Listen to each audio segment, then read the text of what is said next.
উপস্থিত হয়েছি আবারও আপনাদের মাঝে আরেকটি চমৎকার ও তত্ত্ববহুল সিরিজ ঐতিহাসিক সিদ্ধান্ত নিয়ে। প্রিয় দর্শক শ্রোতা, আজকে ঐতিহাসিক সিদ্ধান্ত ইসলামে ন্যায় বিচার এর গুরুত্বকে স্পষ্ট করবে। আজকের ঘটনায় এক মুসলিম বাদশাহ একজন হিন্দু কন্যার অভিযোগের ভিত্তিতে এক জালিম মুসলিম সেনাপতিকে দৃষ্টান্তমূলক শাস্তি দিয়ে কিয়ামত পর্যন্ত আসা শাসকদের জন্য ন্যায় বিচারের এক অনন্য দৃষ্টান্ত স্থাপন করেছে। প্রিয় দর্শক শ্রোতা, এই ঘটনা ছিল ষোড়শ শতাব্দীর।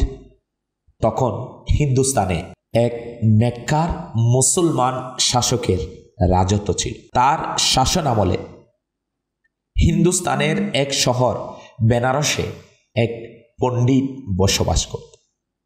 তার একটি কন্যা ছিল যার নাম ছিল শকুন্তলা।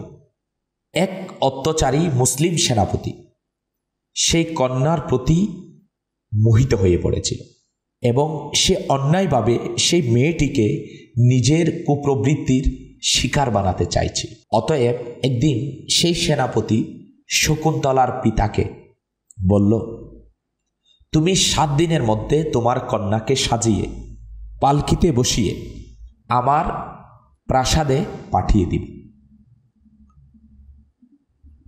পণ্ডিত তার কন্যাকে এই কথা জানালেন। প্রিয় দর্শক শ্রোতা, আপাতত দৃষ্টিতে তাদের সামনে আর কোনো উপায় ছিল না, কারণ যে দাবি করেছিল সে ছিল এক শক্তিশালী সেনাপতি। তবে শকুন্তলা বলল, আপনি সেনাপতির কাছ থেকে 1 মাস সময় চেয়ে নিন, আমার রক্ষা পাওয়ার কোনো না কোনো উপায় অবশ্যই বের হয়ে আসবে। পণ্ডিত সেই সেনাপতির কাছে গিয়ে বলল, আমার কাছে এত টাকা নেই যে 7 দিনের মধ্যে আমি আমার মেয়েকে সাজিয়ে পাঠাতে পারব, তাই আমাকে 1 মাস সময় দিন।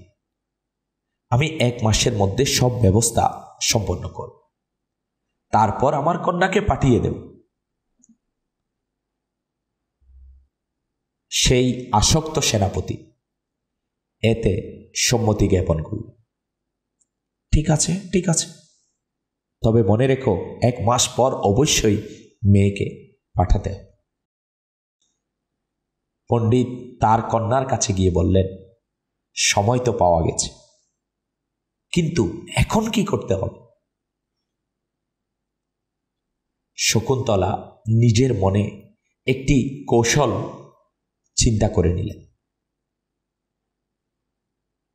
এরপর সে এক তরুণের পোশাক পরিধান করে নিজের বাহন নিয়ে দিল্লির উদ্দেশ্যে রওনা হলেন। কয়েকদিনের সফর শেষে সে দিল্লি পৌঁছে গেলেন।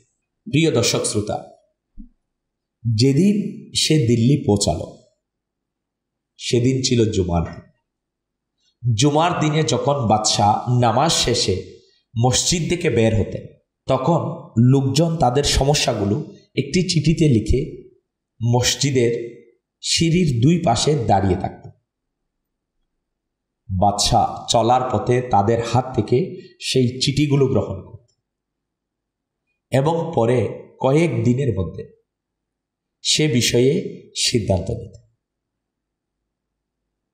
শকুন্তলাও অন্যদের মতো সেই লাইনে গিয়ে দাঁড়িয়ে গেল, যেখানে মানুষ তাদের সমস্যার আবেদনপত্র হাতে নিয়ে অপেক্ষা করছে। তার মুখ ছিল নিকাবে আবৃত এবং সে তখনও এক তরুণের বেশ ধারণ করেছিল।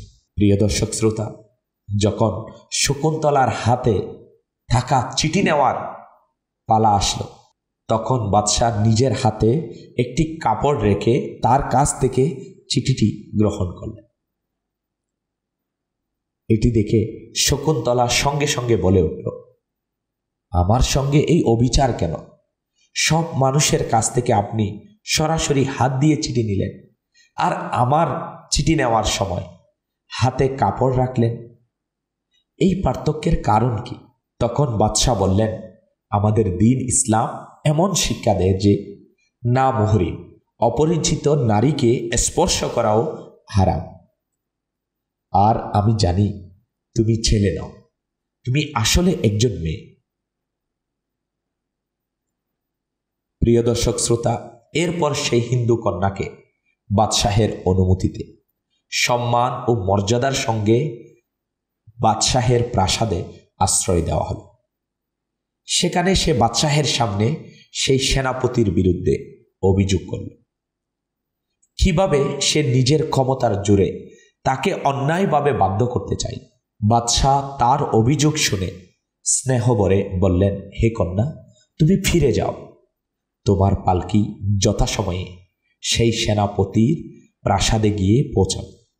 সেই হিন্দু কন্যা চিন্তায় পড়ে গেল, এটা কি হল? আমি তো এসেছিলাম এই ডুলি অর্থাৎ পালকি যেন না ওঠে, আর এখানে বাদশাহ তো বলেই দিলেন যে আমার ডুলি পালকি সেনাপতির প্রাসাদে পৌঁছাবে। যাই হোক, এরপর সে বাড়ি ফিরে গেল। ঘরে পৌঁছাতে তার পিতা পণ্ডিত উদ্বিগ্ন হয়ে জিজ্ঞাসা করলেন, কি হলো কন্যা, কোনো সমাধান বের হলো? তখন কন্যা বলল, বাবা, আমার কাছে একটাই উপায় ছিল। আমি হিন্দুস্তানের বাদশার দরবারে গিয়েছিলাম, কিন্তু তিনিও বললেন যে পালকি উঠবে। তবে বাবা, আমার অন্তরে এখনো আশার এক আলো জ্বলছে, কারণ আমি যতদিন বাদশার প্রাসাদে ছিলাম তিনি আমাকে 15 বার বেটি অর্থাৎ কন্যা বলে সম্বোধন করেছে। আর এক পিতা কখনোই তার কন্যার সম্মান নষ্ট হতে দেবে না। প্রিয় দর্শক শ্রোতা, অবশেষে সেই দিন এসে গেল, যেই দিন সেই হিন্দু কন্যার পালকি সজ্জিত হয়ে সেনাপতির প্রাসাদে পৌঁছাল। সেনাপতি এটা দেখে আনন্দে আত্মহারা হয়ে গেল এবং নিজের বুক বিলাসের খুশিতে দরিদ্রদের মাঝে প্রচুর অর্থ বিতরণ করতে লাগল। এমন সময় সেখানে উপস্থিত এক ফকির, যে নিজের মুখ কম্বলে আবৃত রেখেছিল, সেনাপতিকে বলল, আমি সাধারণ ফকির নয়, আমার প্রতি এভাবে অর্থ ছুঁড়ে ফেলো না, বরং সরাসরি আমার হাতে দাও। সেনাপতি তার কথায় সম্মত হয়ে ফকিরের হাতে অর্থ দিল, কিন্তু ঠিক তখনই ফকির নিজের মুখ থেকে কম্বল সরিয়ে নিল। কম্বলের আড়াল থেকে যে চেহারাটি প্রকাশ পেল তা দেখে সেনাপতির সমস্ত আনন্দ উল্লাস মুহূর্তে চূর্ণ বিচূর্ণ হয়ে গেল, কারণ সেখানে কোনো ফকির ছিল না, বরং স্বয়ং হিন্দুস্তানের বাদশাহ উপস্থিত ছিলেন। প্রিয় দর্শক শ্রোতা, বাদশাহ সেই সেনাপতিকে দৃঢ় কণ্ঠে বললেন, একজন পণ্ডিতের কন্যার সম্মান নষ্ট করার অপচেষ্টা আমাদের মুসলিম শাসনের মর্যাদায় কলঙ্কের দাগ লাগাতে পারে।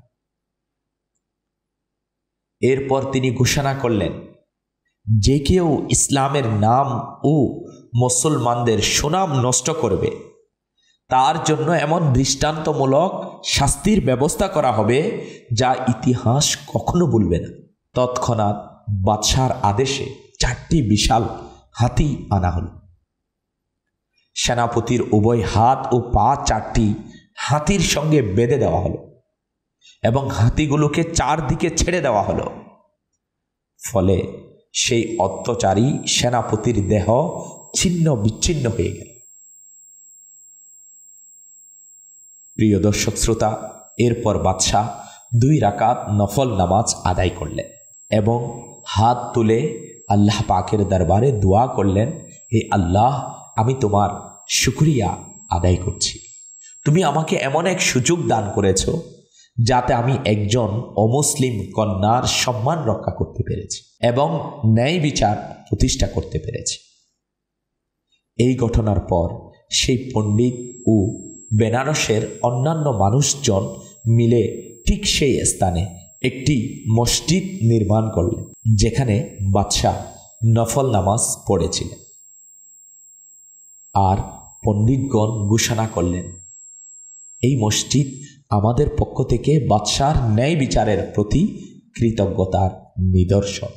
এছাড়াও সেই সেনাপতির শাস্তির ঘটনাটি স্বর্ণের এক ফলকে খোদাই করে সেই মসজিদে সংরক্ষণ করা হয়, যা আজও সেখানে বিদ্যমান। প্রিয় দর্শক শ্রোতা, আপনারা কি জানেন সেই ন্যায়পরায়ণ বাদশাহ কে ছিলেন, যিনি এক অমুসলিমের আর্তনাদে সাড়া দিয়ে নিজেরই ধর্মের অনুসারী কিন্তু অত্যাচারী সেনাপতিকে দৃষ্টান্তমূলক শাস্তি দিয়েছিলেন? তিনি ছিলেন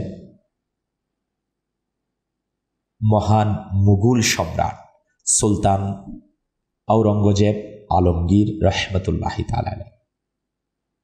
তিনি সিংহাসনে আরোহণ করেই নিজের সাম্রাজ্য থেকে কুসংস্কার, নাস্তিকতা, জুয়া, অবৈধ কর, গাঁজা চাষ করা, মদ্যপান ও অপসংস্কৃতির মতো সমস্ত অসৎ কর্মকাণ্ড দূর করে দিয়েছিলেন। তিনি গান বাজনার কুপ্রথা ও সমাজের অনৈতিক কর্মকাণ্ড সম্পূর্ণরূপে নিষিদ্ধ করেছিলেন এবং ন্যায় বিচার প্রতিষ্ঠার মাধ্যমে এক সুবিচারমূলক শাসন ব্যবস্থার উদাহরণ স্থাপন করেছিলেন। প্রিয় দর্শক শ্রোতা, মুঘল সম্রাট সুলতান আওরঙ্গজেব আলমগীর রহমতুল্লাহি তাআলা যখন ক্ষমতায় আসেন, তখন তিনি রাজ দরবারের জাঁকজমকের সঙ্গে উদযাপিত সমস্ত কুফরি উৎসব নিষিদ্ধ করে দেন। তিনি সমাজ থেকে হারাম এবং অবৈধ কার্যকলাপ দূর করার জন্য আনুষ্ঠানিকভাবে শরিয়া গাইডেন্সের একটি পথ সৃষ্টি করেছেন। এর মাধ্যমে মানুষকে দ্বীনের অপরিহার্য বিধানসমূহ পালন করতে উদ্বুদ্ধ করা হতো। সমাজ থেকে মদ্যপান, জুয়া ও অন্যান্য সামাজিক কুকীর্তি দূর করার ব্যবস্থা নেওয়া হতো। এছাড়াও সুলতান আওরঙ্গজেব আলমগীর রহমতুল্লাহি তাআলা আলাইহি তার শাসন আমলে অনেক কিছু ইসলামী শিক্ষা এর প্রচার ও প্রসারে ভূমিকা রেখেছিলেন। গ্রামে অনেকগুলো মাদ্রাসা প্রতিষ্ঠা করেছিলেন সরকারি বেতন ভাতার মাধ্যমে। প্রিয় দর্শক শ্রোতা, সুলতান আওরঙ্গজেব আলমগীর রহমতুল্লাহি তাআলা আলাইহি ইসলামী শিক্ষার প্রসারের জন্য কেবল মাদ্রাসা প্রতিষ্ঠাই করেননি, বরং অন্যান্য বিদ্যমান মাদ্রাসার আলেম ও মুফতিগণের জন্য বিশাল পরিমাণে সরকারি তহবিল বরাদ্দ করেন। তার শাসন আমলে অন্যতম শ্রেষ্ঠ কীর্তি হল ফিকহে হানাফির ফতোয়াগুলোর সুবিশাল সংকলন, যা ইতিহাসে ফতোয়ায়ে আলমগীরি নামে পরিচিত। এর মূল লক্ষ্য ছিল গোটা মুসলিম উম্মাহের মধ্যে শরীয়তের বিধিবিধান ছড়িয়ে দেওয়া এবং ইসলামী আইনকে সুসংগঠিত করা। এভাবেই তিনি শরীয়তের বিধান সংরক্ষণ ও প্রচারে এক গৌরবময় দৃষ্টান্ত স্থাপন করেছিলেন। প্রিয় দর্শক শ্রোতা, আজকের পর্ব এতটুকুই। আগামী পর্বে আবারও নতুন আরেকটি ঐতিহাসিক সিদ্ধান্ত নিয়ে আবারও ফিরে আসব ইনশাআল্লাহুল কারীম। ততক্ষণ পর্যন্ত সুস্থ থাকুন, মাদানী চ্যানেল দেখতে থাকুন। সাল্লু আলাল হাবিব সাল্লাল্লাহু তাআলা আলা মুহাম্মদ সাল্লাল্লাহু তাআলা আলাইহি ওয়া আলিহি ওয়াসাল্লাম। আসসালামু আলাইকুম ওয়া রাহমাতুল্লাহি ওয়া বারাকাতুহু।